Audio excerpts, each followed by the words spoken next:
What's up, nerds? Welcome back. Yes, I'm back again with the third part as I explore 40 examples of Rob Liefeld's worst art. So let's keep it rolling as we go straight into part 3.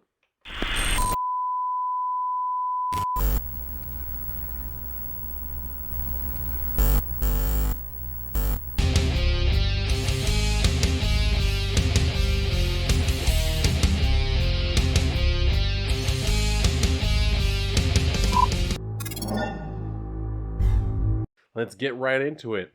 So we have this here. Here's the game to play. Which one of those fingers is a thumb? Give up? So did Rob Liefeld. The guy with the swords, as touched on before, is another of Rob's creations, Shatterstar. His power is that he has swords and boxing headgear, and also that he has a star around one eye because Paul Stanley is totally a badass, you guys. Anyway, Shatterstar has all these swords all the time, and Rob Liefeld cannot grasp the basic concept of how the blade of a sword sits on the hilt. Or hey, maybe he just doesn't give a shit. Here you see the blade kind of resting diagonally or almost perpendicular to the hilt. Probably because he used a ruler to draw the blade and then was like, hey, I used a tool to make sure that line was straight. Now kiss my ass, physics! In addition, either Reaper is tiny and Shatterstar is crouching down in to chop his hand off, or else he is jumping for no reason in such a way as to not gain any leverage or anything, just to be awkward. Shaq!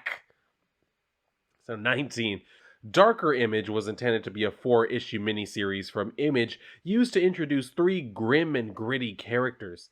In the first issue of Youngblood, a guy uses psychic powers to explode Saddam Hussein's head, but that is for babies. Featured in the comic were the Max who ruled, Deathblow, and Bloodwolf. Bloodwolf. Okay, DC Comics has a character named Lobo, which means wolf, an intergalactic bounty hunter who was popularized as a parody of the ultra-violent antiheroes becoming popular in comics in the late 80s. Bloodwolf, who has wolf in his name, is intended as exactly the same as Lobo. If you wanted to say he was a parody of Lobo, you could do that, with Bloodwolf serving as a parody of ultra-violence by doing ultra-violence without irony instead of with it and get all meta, but, well, he's just Lobo again. He shows up for no reason to infiltrate a base and kill the guy in charge of it. This is the plot of everything Rob Liefeld has been asked to write himself. The first 8 issues of Youngblood open with them jumping from an airplane onto somebody's base. On the way in, he walks by Lobo. Liefeld parodies Lobo by drawing Lobo in different colors and then having him be there with Lobo. It's like when your friend decides he wants to write X-Files fan fiction, but instead of writing his own episodes of the X-Files, they're all stories about Mulder and Scully hanging out with their new friend, your friend. There is absolutely zero humor or creativity going into it. Liefeld just drew a goddamned Lobo comic, and because he goes, look guys, it's Lobo, I'm self-aware, it's supposed to excuse the fact that he's a lick shit with the artistic ability of 2 girls with 1 cup. In the big finale, Bloodwolf shoots the boss in the head 1 time, kablam, and manages enough force to sever the head completely from the body and still be accurate enough to pop out the guy's eyeball. Thank goodness Bloodwolf shot him in the neck hard enough to break the spine off a foot below impact and spill the body's supply of stringy goop. And look, even the fat guy is covered in pouches. The 4-issue miniseries ran for 1 issue. Here is a simple guide to creating your own Image Comics character. 1. Take a pre-existing Marvel or DC Comics character that fat guys would like, the Punisher.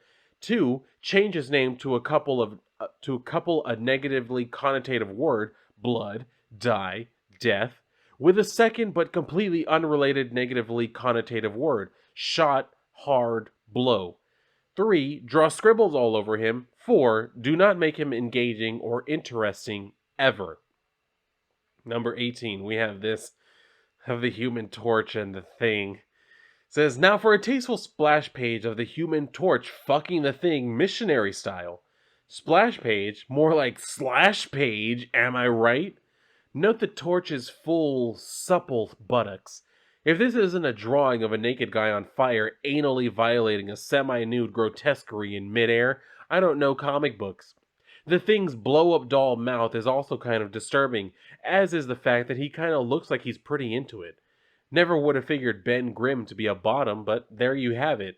At least they're face to face, so you know this ain't just some cheap fuck. There's some passion involved at least. Work those nipples, Johnny. Work them good. 17, we have Juggernaut and Spider-Man. God damn. Rob Liefeld likes to draw lines all over his characters. So when he gets a chance to draw Spider-Man, a superhero with lines all over his costume, what does he do? He adds metallic reflections to his head and shoulders, the same reflections as Juggernaut's helmet, so mystic metal and cloth reflect light in the same way. Cross hatches his boots and colors his belt a different color so he doesn't have to draw on it. And he replaces Spider-Man's normal hands with lumpy, four-pronged talons. Ew, why does Spidey's right hand have a little penis coming out of it? And yeah, that's absolutely what that looks like. 16, we have here some more from X-Force. It says, how many teeth are in a mouth? Like a billion, right? I'll just draw a billion, all the same size and shape.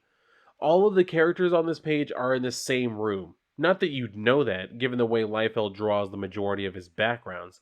Where most artists would include, say, details of the room or an actual background, Rob uses groundbreaking techniques like Dagwood's hair, horizontal lines, curves, and cross-hatching. Seriously, if that establishing shot weren't there, you'd think these people were all just kind of abstract concepts. What are they, in a wind tunnel? Who gives a shit? Get back to people holding swords. 15, we have here two different female characters, although you'd be excused for not understanding they're two different people, just, different hairstyles. This is Skids, Blevin, and Magma. They used to be in the New Mutants, but now they're in the dreaded MILF. They look exactly the same. Can you tell which one is supposed to be Hispanic? Don't worry, I'll give you time to figure it out. Go ahead, look at them. Which one's Hispanic? Without knowing anything about them. 14, X-Force, yet again with Shatterstar. And again, I use holding in the loosest sense of the word, because Rob Liefeld does not understand how a human hand grasps something. Take this cover, for example. Shatterstar's fist is at a minimum the same size as his head, and it's somehow supposed to be holding that sword, which I guess Cannonball is flying at sideways or something. God, look at how hard Shatterstar is flexing. Maybe his superpower is that you can see all of his muscle and sinew through his skin. Oh, mercy. I just realized that the guy has a semi-short haircut everywhere, but has a real long ponytail, and then also has two long braids coming out of, like, the back of his neck somewhere. Can you imagine how hard you would elbow your friend if you saw a dude with 3 ponytails? You would elbow the shit out of them. 13. God damn.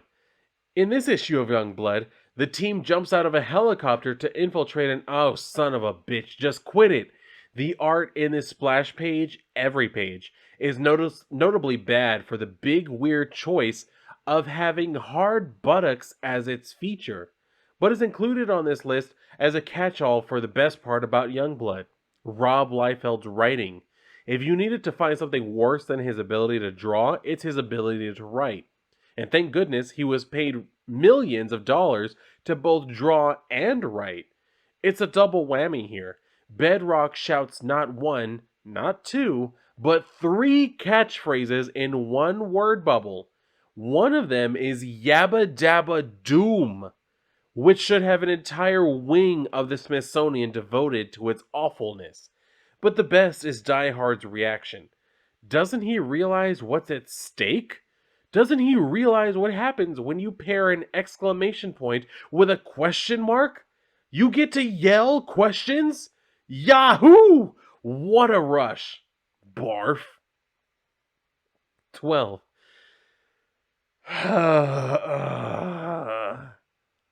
So, is she flying, jumping, falling? According to movement lines, only her right calf and left forearm are moving, and not even in the same arc. Her hips and upper body don't line up, and judging by her eyes, she's clearly drunk. And I know that Liefeld, sadly, isn't to blame for this, but what the fuck kind of introduction to someone and their power is Tempo, who can make time fly with her? So, like, she flies, I guess? And something to do with controlling time? Ah, the hell with it. We'll make it up as we go. Number 11. Back to some of the older stuff. And what we're going to be focusing on here isn't even just so much the characters of the foreground. It's also going to be the background poster there. It says, I've never thought to question Rob Liefeld's sexuality. What with all the anatomically incorrect women and all. But I have to question whatever it is that keeps him from drawing a man's area without making it look like he's got a fucking snow shovel shoved down the front of his pants. Look at Richter's enormous area. It's almost as wide as his waist. As I write more of these, it gets harder for me to write anything but look at that, and what is going on with the gloves? Why does everyone on the team wear short sleeves and gloves? But I invite you to check out that Bart Simpson poster in the background. Not only is it topical, but it's a blatant exercise in dissecting Rob Liefeld's shortcomings. He doesn't have the patience for uniformity or technique, so Bart's hair spikes are all different sizes. He doesn't have the natural talent to draw a curve without having it end in a rippling lat, so Bart's fingers look like butter knives. He doesn't have the perspective to recognize how sizes and shapes relate to each other, so Bart has an Alfred E. Newman ear growing into his cheek. Rob, couldn't you have just traced a picture of Bart Simpson into the background? We all know you don't have any qualms about tracing. Wait, why is Boom Boom sitting on a dresser? Is that where Richter keeps his eyes? And that's going to do it for right now. I hope you enjoyed this video, and if so, feel free to like the video, make sure you're subscribed and you got the notification bell on and all that. If you'd like to share the video, I would appreciate that, probably more than Rob would appreciate us doing this. But feel free to go ahead and share the video if you feel so inclined. But if you're done here, then go and read a book. And if not, well then I'll see you on my next video.